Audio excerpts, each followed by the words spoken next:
My name is Haidee-Laure Giles, and I work on food sovereignty for the organization called War on Want. So Monsanto, we all know, is one of the giant corporations that proliferated after the Second World War. And over the past 50 years, Monsanto has reinvented itself into agribusinesses, which main purpose he likes to tell us is to feed the world. But Monsanto has spent billions of dollars to present a respectable image of, I quote from their website, sustainable agriculture company.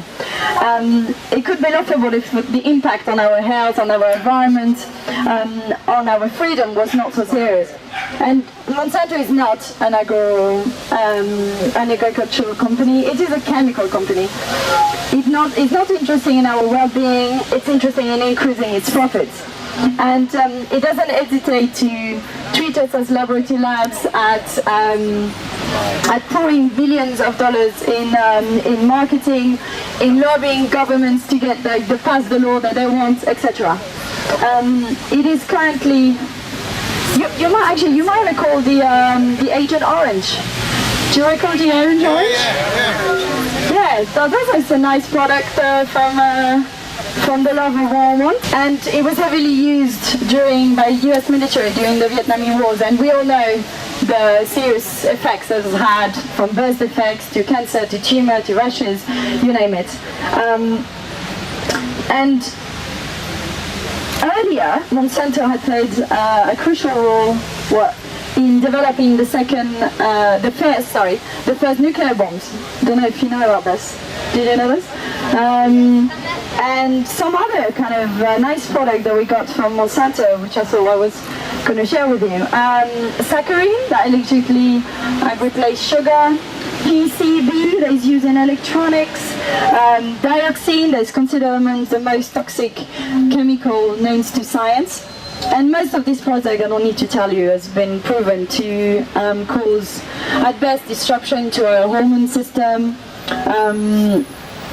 cause depression, headaches, and at worst cancer and other deadly diseases.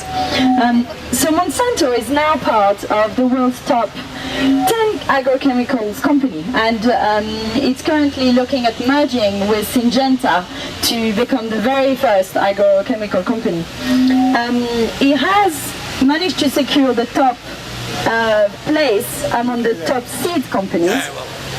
And that was following aggressive marketing and acquiring thousands and thousands of small independent seed manufacturers throughout the world.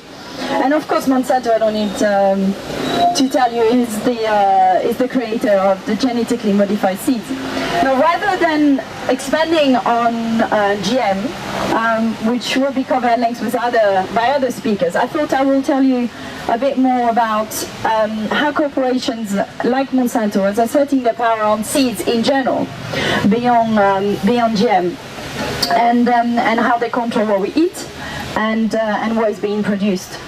So agrochemical companies don't have their gaze fixed on the seed market. Control over seed is control over the first chain in the food system, and beyond that, the entire food system. So for centuries, we've had farmers that have selectively bred plants, choosing the best ones that are most adapted to local climate and soil conditions, and been able to kind of plant them year on year at no cost, and exchanging them between themselves to ensure kind of a diversity and mitigate any risk of planting just one seed, right? And that's created obviously the great biodiversity that we have on the planet. Now, this natural process cannot be patented by law, so there's no direct profit to be made out of that, right? So the corporation has therefore had to artificially produce seeds, which GM is one of them, but there's also standardized kind of commercial seed or hybrid seeds that are sterile, so they cannot, I don't know if you kind of familiar with the terminology, the Terminator technology, which is basically says that the seed cannot has to be bought year on year because it cannot be used again the following year. And those commercial seeds requires a high level of pesticides, of inputs, fertilizer, pesticide, herbicides, which are sold, surprise, surprise, by the same corporations. And they also require an awful lot of water, way more than their natural seeds. So basically, he has a lot of kind of farmers into an endless circle of corporate control, whereby they have to buy the seeds and the packages that goes without to be able to farm. And that goes with another trend, which is to enact seed laws that criminalize the ability for farmers to preserve their own seeds, the native seeds that I was talking about, and to exchange their seeds. So to make sure that they really will have to buy a certain limited variety of seed from the corporations. And Monsanto is looking at the moment, with the help of our dear government, to expand into markets like Africa through initiatives that are called aid initiatives. One of them is the New Alliance for Nutrition and Food Security, which sounds all very good.